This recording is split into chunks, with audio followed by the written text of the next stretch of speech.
ఈరోజు మా ఉమ్మడి జిల్లా సీనియర్ నాయకుడు పోచారం శ్రీనివాసరెడ్డి గారు కాంగ్రెస్ పార్టీలో చేరిన సందర్భంగా వారు మాట్లాడిన మాటలు చూస్తే మాలాంటి వాళ్ళకి సిగ్గేస్తూ ఉంది. కారణం ఏంటంటే వారి పార్టీ మారడానికి గల కారణం చెప్పిండు ఆయన. కారణం ఏం చెప్పిండంటే రేవంత్ రెడ్డి ముఖ్యమంత్రి గారు ఈ రాష్ట్రంలో రైతాంగానికి చేసే సహకారం దృష్టిలో పెట్టుకొని వారు చేసేటటువంటి వ్యవసాయానికి చెందినటువంటి శాఖకు వారు చేస్తున్న సేవకు గుర్తింపుగా ఆ పార్టీలో చేరుతున్నట్టు వారు ప్రకటించడం చూస్తూ ఉంటే దయ్యాలు వేదాలు వల్లించినట్టుగా ఉండేది. గతంలో వారు కేసీఆర్ గారి యొక్క నాయకత్వంలో తెలంగాణ కొత్త ప్రభుత్వంలో వ్యవసాయ శాఖ మంత్రిగా ఉన్నప్పుడు అప్పటి తొలి తెలంగాణ ముఖ్యమంత్రి కేసీఆర్ గారు వారికి ఇచ్చిన శాఖను కేసీఆర్ గారి డైరెక్షన్లో ఏ విధంగా నిర్వర్తించిన విషయం వారికి తెలిసి ఉండి కూడా దాన్ని మర్చిపోయినట్టుగా యాక్టింగ్ చేస్తూ ఈరోజు రేవంత్ రెడ్డి అనే వ్యక్తిని వారు చేసే రైతాంగం యొక్క ద్రోహాన్ని తెలిసి కూడా తన రాజకీయ స్వార్థంతో అవన్నీ మర్చిపోయినట్టుగా నటిస్తూ మరి రేవంత్ రెడ్డి ఏదో చేస్తున్నాడు బాగా రైతాంగానికి అనే విధంగా మాట్లాడుతూ ఆ పార్టీలో చేయడం చూస్తూ ఉంటే కొంచెమైనా పోచారం గారికి సీనియర్ నాయకుడిని అనొద్దు, కానీ కొంచెమైనా సిగ్గు ఉండాలి ఆయనకు. ఈరోజు కేసీఆర్ గారు ఇప్పటి వరకు ఆయనకి ఇచ్చిన గౌరవం గత ప్రభుత్వంలో ఎప్పుడు ఎవరు ఇవ్వలేదు. ఫస్ట్ టైం తెలంగాణ ప్రభుత్వం గెలిచినప్పుడు వారికి వ్యవసాయ శాఖ మంత్రిగా ఇచ్చిండ్రు. రెండవసారి గెలిచినప్పుడు అత్యుత్తమ పదవి స్పీకర్గా వారిని నియమించారు. నియమించడమే కాకుండా ఆయనకు ఒక మంచి పేరును పెట్టడం జరిగింది, లక్ష్మీపుత్రుడుగా. తెలంగాణ రాష్ట్రంలో గౌరవ కేసీఆర్ గారి నాయకత్వంలో రైతాంగానికి రైతు బంధు ఇచ్చి 24 గంటల కరెంట్ ఇచ్చి రైతు బీమా ఇచ్చి సరైన వేళల్లో మరి ఎరువులు ఇచ్చి విత్తనాలు ఇచ్చి చాలా ఎంకరేజ్ చేయడం కాకుండా పండిన పంటను కూడా ప్రభుత్వమే కొనుగోలు చేసి రైతాంగాన్ని ఆదుకున్న సందర్భం ఎట్లా మర్చిపోయినా మాకు అర్థం కావడం లేదు.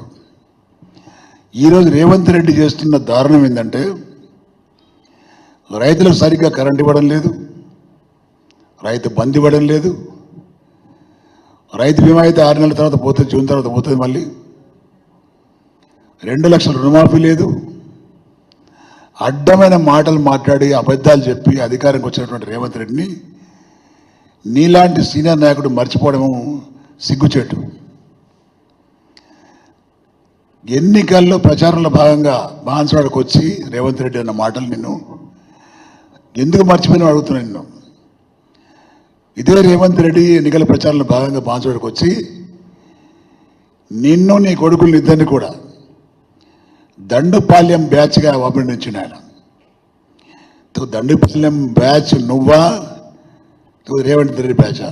ఇద్దరు కలిసిపోయినా. మరి ఎవరి బ్యాచ్? నువ్వు బాన్స్వాడ ఇల్లు కట్టుకుంటే నీ పర్మిషన్ కావాలని, ఇసుక తీయాలంటే నీ పర్మిషన్ కావాలని అడ్డమైన ఆరోపణలు చేసి నిన్ను అపవాదు చేసినా ఎందుకు సిగ్గుపడడం లేదని నేను అడుగుతున్నా.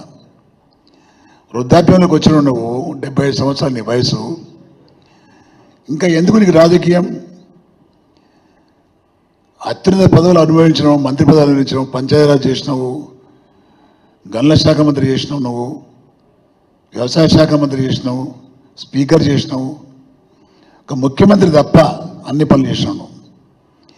ఈ వృద్ధాప్యంలో నువ్వు రిటైర్మెంట్ అయితే ప్రజల్లో గౌరవం దొరుకుతుంది నీకు. అలా కాకుండా మా జిల్లాలో మరో డి శ్రీనివాస్ లాగా టీఆర్ఎస్ పార్టీకి వచ్చి కేసీఆర్ గారిని మభ్యపెట్టి నాకేం పని లేదని తెలంగాణ రాష్ట్రం నీకు సపోర్ట్ చేస్తా అని అదే డైలాగ్ నువ్వు కొడుతున్నావు. నువ్వు కూడా కాంగ్రెస్ పార్టీకి ద్రోహం చేసే వ్యక్తివే. ఈరోజు ఆ బాన్సువాడ ప్రాంతంలో ఉన్నటువంటి కాంగ్రెస్ పార్టీ కార్యకర్తలు ఎంత బాధపడుతున్నారో మా అందరికి తెలిసిన. గతంలో ఎమ్మెల్యేగా పనిచేసిన అక్కడ నేను చాలా బాధపడుతుంది. ఈ దరిద్రం మాకు తప్పుతలేదని చెప్పేసి. నీకు నిజంగా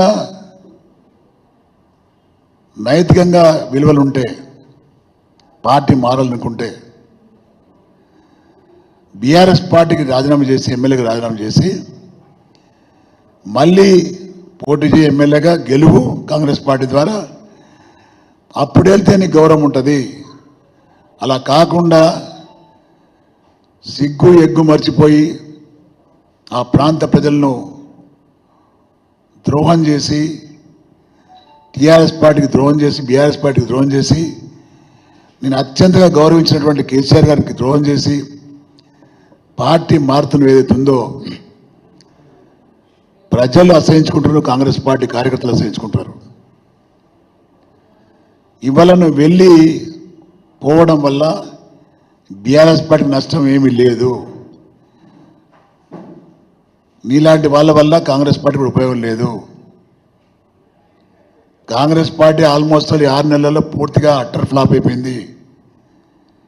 అధికారం కోసం పోయినట్టు నువ్వు తప్ప ఇంకోటి ఏం లేదు.